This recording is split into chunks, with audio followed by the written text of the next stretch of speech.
예, 부동산 자산관리론 13주차 세 번째 시간입니다. 지난 시간 두 번째 시간에서 이제 부동산 자산관리에 대해서 들어가 봤죠. 그래서 먼저 이제 소유자의 목표를 갖다 분석을 했고요. 그다음에 이제 1단계서부터 이제 2단계까지 설명을 드렸습니다. 그래서 지역 및 근림 분석 그리고 부동산 자산 분석에 대해서 설명드렸고요. 이제 3단계에서부터 마지막 6단계까지 설명을 드려야 됩니다. 그래서 3단계 시장 분석, 4단계 대안 분석, 5단계 재무 분석, 그리고 마지막 단계에서는 이제 그 결론 및 제안을 갖다 한다 그랬죠. 그래서 마찬가지로 화면을 띄워놓고 하도록 하겠습니다. 그래서 자산관리론 네 번째 강의안이고요. 116쪽입니다. 시장 분석이 이제 세 번째 단계입니다. 그래서 시장 분석이란 무엇이냐라고 했을 때 일정한 그 지역 시장 권역에서 대상 부동산의 수요와 공급에 미치는 영향을 분석하고 그리고 경쟁 부동산과 비교해서 장단점을 평가하는 그런 분석이다라고 생각하시면 좋을 듯 싶어요. 그래서 시장 분석은 주로 입지, 공간의 연계, 수요 공급, 경쟁, 시장 이런 상호관계를 규명해 가지고 부동산 재활용에 대한 최적의 부동산 의사결정을 도출하는 활동이다 라고 생각을 하시면 좋을 듯 싶습니다. 그래서 크게 세 가지 목표 사업에 대한 시장 잠재력, 시장성, 경쟁성 이걸 분석하는 것이 시장 분석이다 라고 생각하시면 좋을 듯 싶고요. 이것들을 통해서 경쟁 부동산의 임대 공간 수요와 비교해 가지고 대상 부동산의 임대 공간 수요 수준을 갖다 결정하는데 도움을 줄 수 있습니다.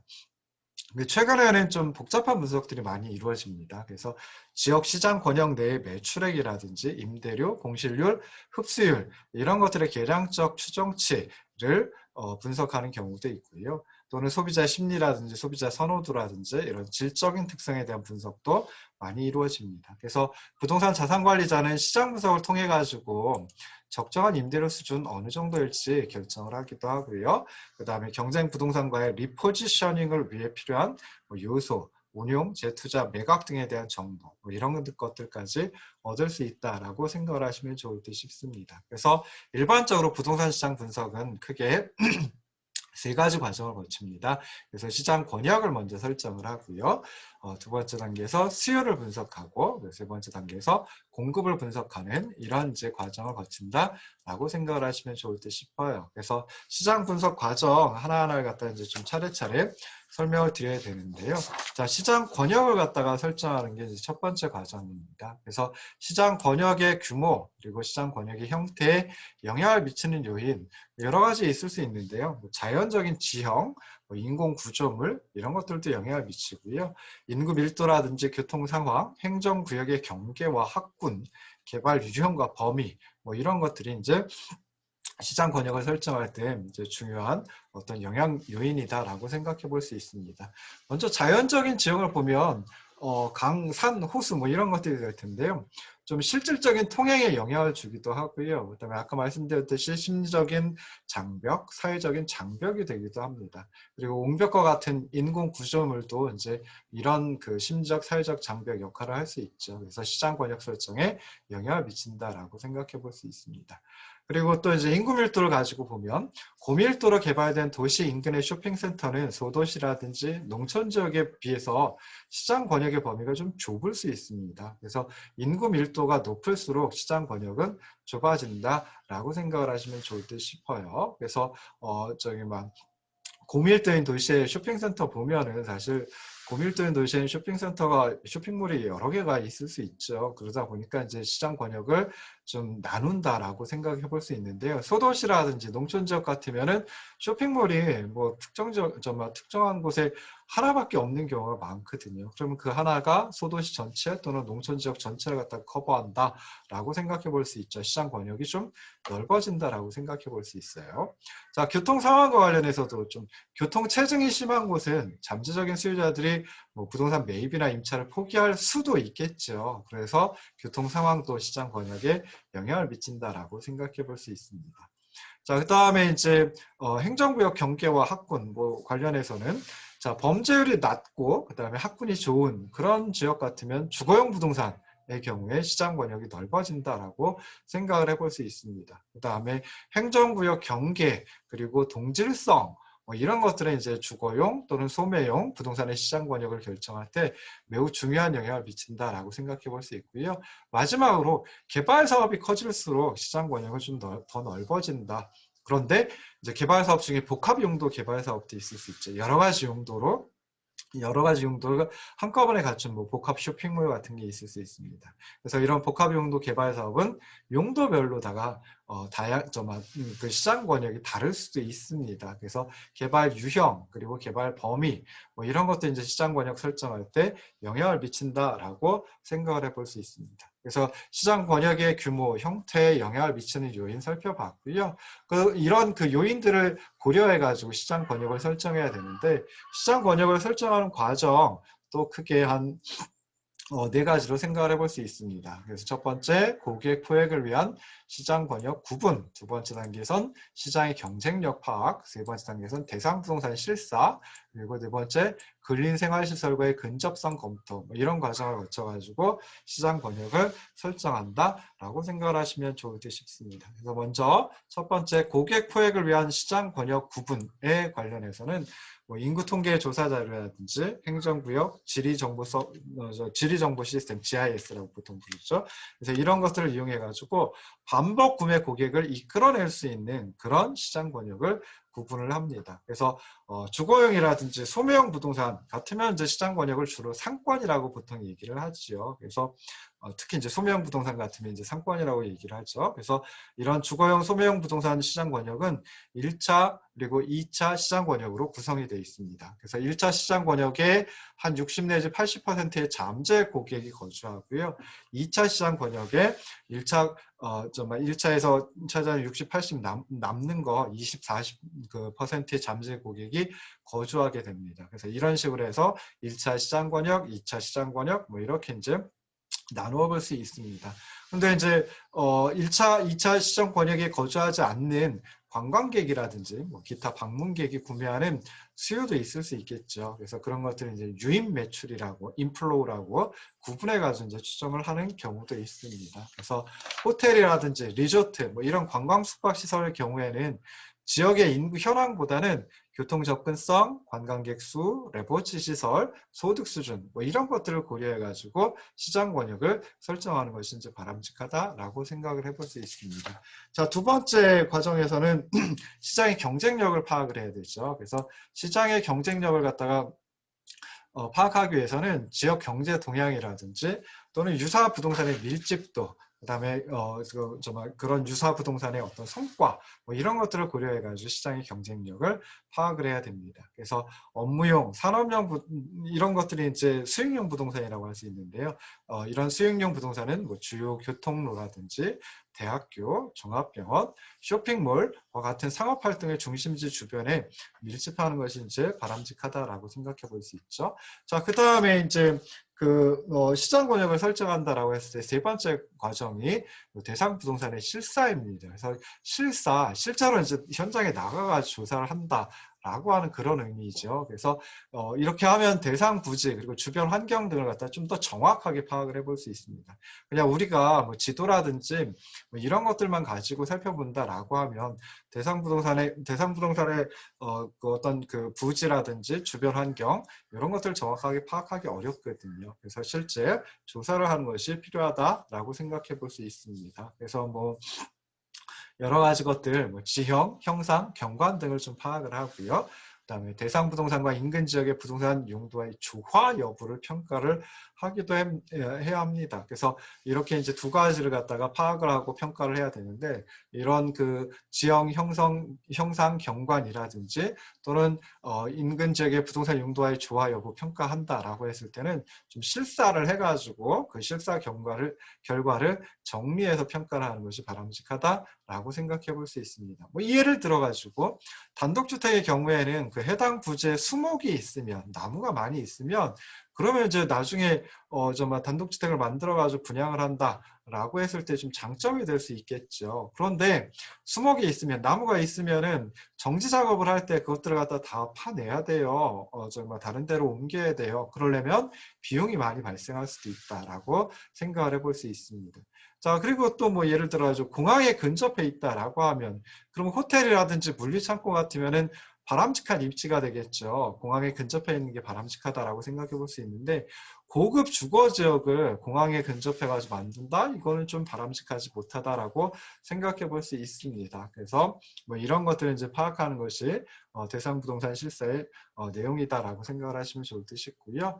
그 다음에 이제 네 번째로 근린 생활시설과의 근접성을 갖다 좀 검토를 해야 된다라고 생각해 볼 수 있습니다. 그래서 뭐 인천이라든지 아니면은 뭐 어떤 점포의 소규모 소매형 부동산의 어떤 그 구매자라든지 그러니까 소매형 부동산에서 점포에서 구매하는 사람들 이런 사람들은 이제 근린 생활 시설이라고 하는 게 좀 핵심적인 관심 사항이다라고 생각을 해볼 수 있습니다. 그래서 근린 생활 시설의 위치를 주목해 가지고 대상 부동산에 가까운 주변 지역을 직접 탐색하는 것이 실사하는 것이 중요하다라고 생각해 볼 수 있습니다. 주거용 부동산 같은 경우에는 쇼핑시설, 공원, 학교, 도서관, 병원 뭐 이런 것들이 좀 일상생활에 많이 필요하니까 주거용의 경우에는 이런 것들 위주로 살펴보고요. 업무용 부동산 같은 경우에는 뭐 출퇴근 편리성, 주차의 편리성, 식당과 소매점, 그리고 호텔, 숙박시설 뭐 이런 시설들을 좀 살펴보는 것이 필요하다라고 생각해 볼 수 있습니다. 그래서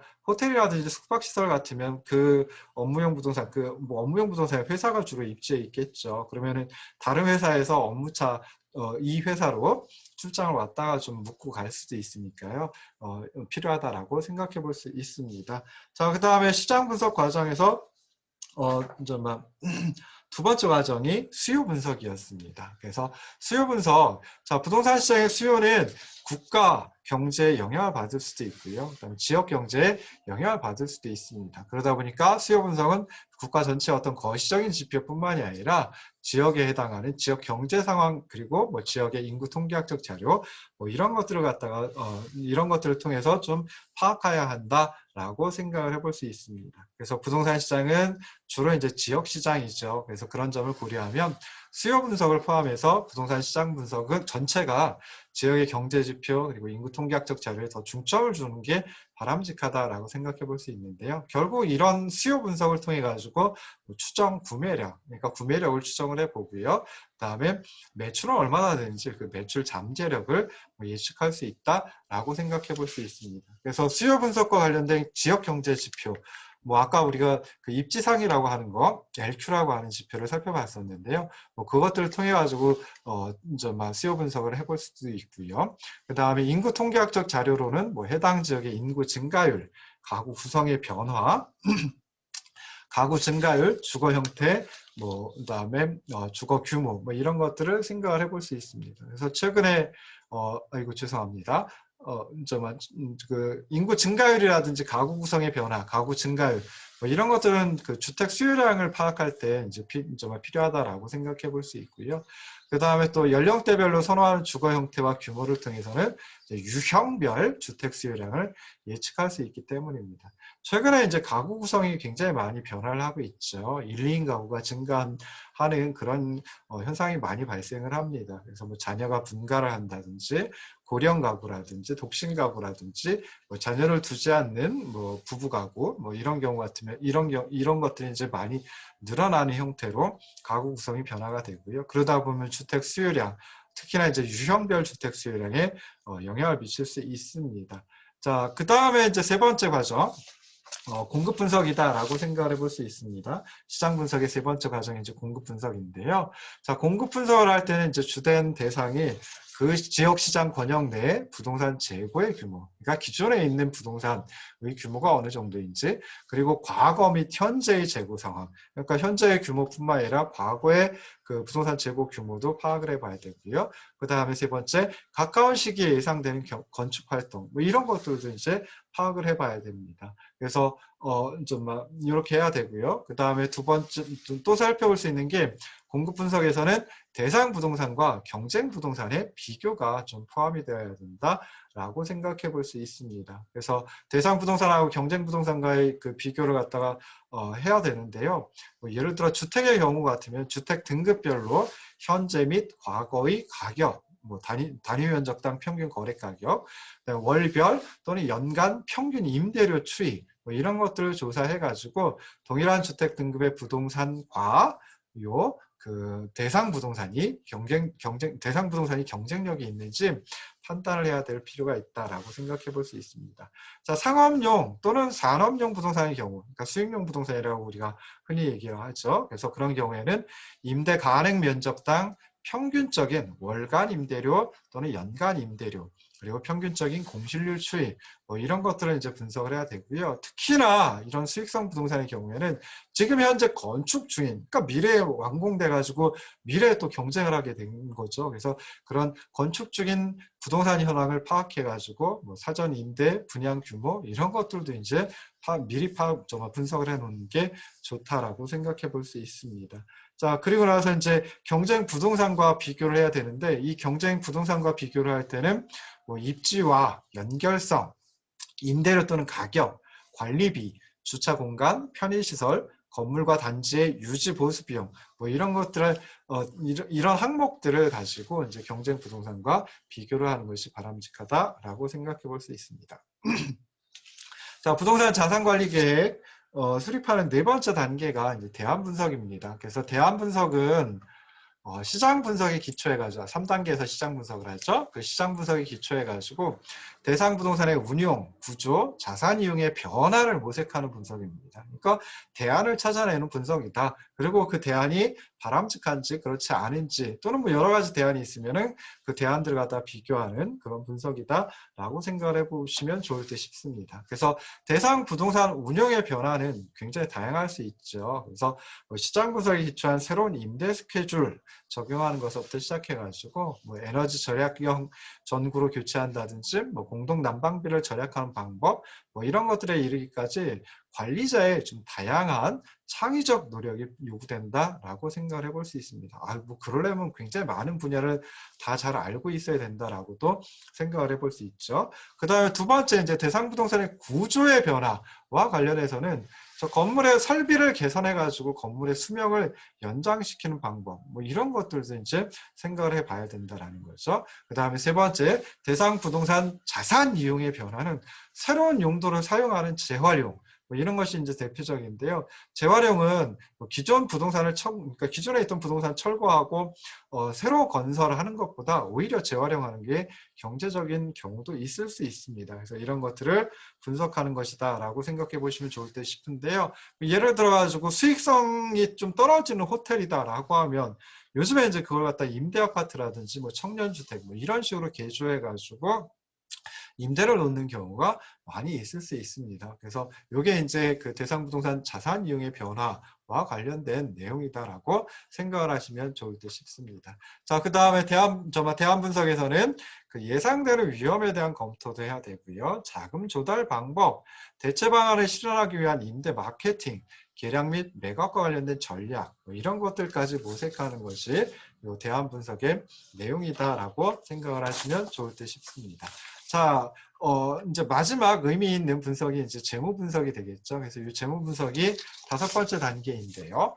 재무 분석은 대상 부동산에서 창출되는 현금 흐름을 예측해가지고 수익률은 얼마인지, 위험은 얼마나 될런지 이걸 평가하는 분석이다라고 생각해 볼 수 있습니다. 우리 과에서는 이제 재무 관리라든지 투자론이라든지 이런 것들 이제 많이 배우니까 재무 분석하는 거에 좀 장점을 가지고 있다라고도 생각을 해볼 수 있죠. 그래서 수익률과 관련해서는 자기자본 수익률 ROE, 투자 수익률 ROI, 그리고 순현재 가치, 내부 수익률, 현금 흐름의 증가율, 자산 가치 증가율 뭐 이런 것들을 분석을 하고요. 위험과 관련해서는 뭐 부채 감당률이라든지 담보대출 비율, 총부채 상환 비율 이거 우리 전에 배웠던 거죠. 그리고 공실률, 자본 회수 기간 뭐 이런 것들을 분석하는 것이다라고 생각을 하시면 좋을 듯 싶습니다. 자, 그럼 재무 분석을 하려면 뭐 여러 가지 정보들이 필요하겠죠. 그래서 이제 뭐 한 5가지 정도 생각을 해볼 수 있는데요. 적정한 임대료는 얼마일런지, 총 임대료하고 총 예상 수입은 얼마일런지, 그 다음에 운용 비용은 얼마일런지, 그 다음에 준비금, 뭐 현금 수집, 뭐 이런 것들이 이제 재무 분석을 위해서 요구되는 정보이다라고 생각을 해볼 수 있습니다. 그래서 먼저 이제 임대료와 관련해서는 그 자산 관리자가 임대차 조건 등을 검토해가지고 대상 부동산의 특정 공간에 대한 적정 임대료를 결정을 합니다. 그래서 적정 임대료를 결정한다라고 했을 때는 뭐 교통 및 편의시설, 노후도, 조망, 중심 시설에 대한 접근성 뭐 이런 것들을 분석해서 결정해야 하긴 하는데 잠재적인 임차인의 소득 수준 뭐 이런 것도 이제 고려할 수밖에 없죠. 그래서 임차인이 들어와 가지고 거기서 정말 열심히 경제 활동을 해서 어느 정도나 벌어들일 수 있는지 뭐 이런 것들도 이제 고려해 가지고 조정하는 것이 필요하다라고 생각해 볼 수 있습니다. 자, 총 임대료 그리고 총 예상 수입 뭐 이런 것들을 갖다 예측하고 산정을 해야 되는데요. 적정한 임대료 그리고 과거의 공실률 뭐 이런 것들을 통해 가지고 총 임대료 수입을 예측하는 게 필요하고요.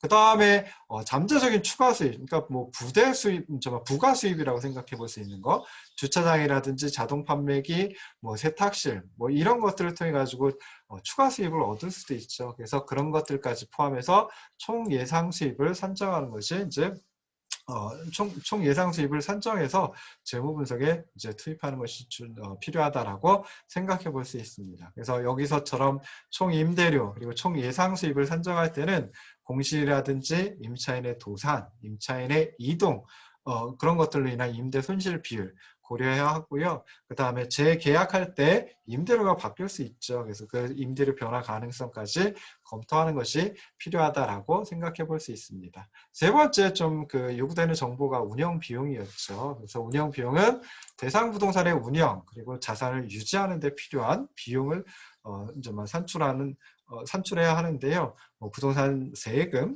임금, 공공요금, 수리 및 교체 비용, 행정관리 비용 뭐 이런 것들을 고려해 가지고 운영 비용을 산정하는 것이 이제 필요하다라고 생각해 볼 수 있습니다. 운영 비용 산정할 때는 인근에 있는 유사 부동산의 평균적인 운영 비용이라든지 연간 비용 증가율 뭐 이런 것들을 함께 놓고 비교해서 분석하는 것이 필요하다라고 생각해 볼 수 있습니다.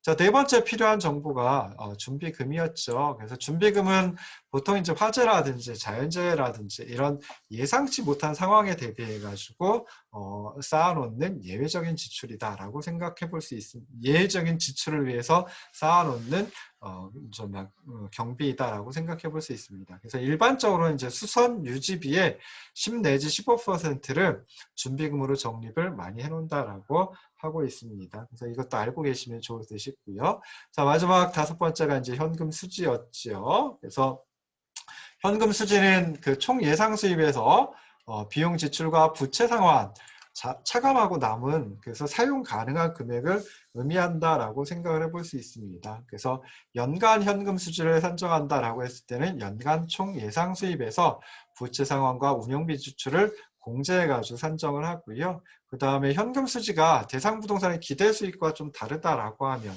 그러면 이제 운영 예산을 가능한 범위 내에서 조정하는 것도 이제 필요하다라고 생각을 해볼 수 있습니다.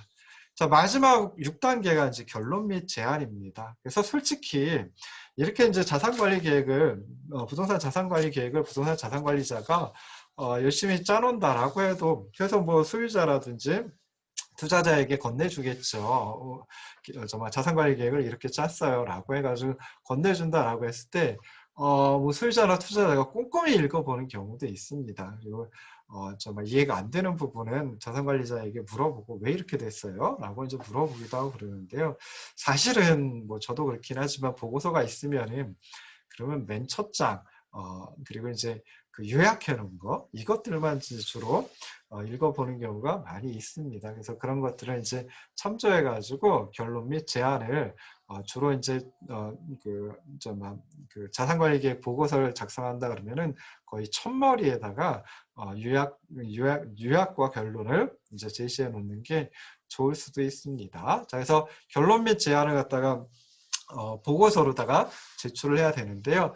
최종적으로 운영 예산 또는 뭐 향후 5년간 예상 수지, 부동산의 개량 계획 뭐 이런 것들을 검토해 가지고 보고서를 작성해 가지고 제출을 하는 단계이다라고 생각을 하시면 좋을 듯 싶습니다. 좀 전에 말씀드렸듯이 보고서의 첫 부분에 간단하게 결론 및 제안사항 요약해 가지고 정리하면 소유자가 이해하는 데 좀 도움이 많이 될 수 있다라고 생각을 하시면 좋을 듯 싶고요. 소유자들은 부동산 자산의 보유 목적에 따라 가지고 제한사항을 검토하겠죠. 그래서 장기간의 수익 증가, 조세 절감 뭐 이런 것들을 위해서 제한한 부동산의 변경이나 개량 계획을 승인할 수도 있고요.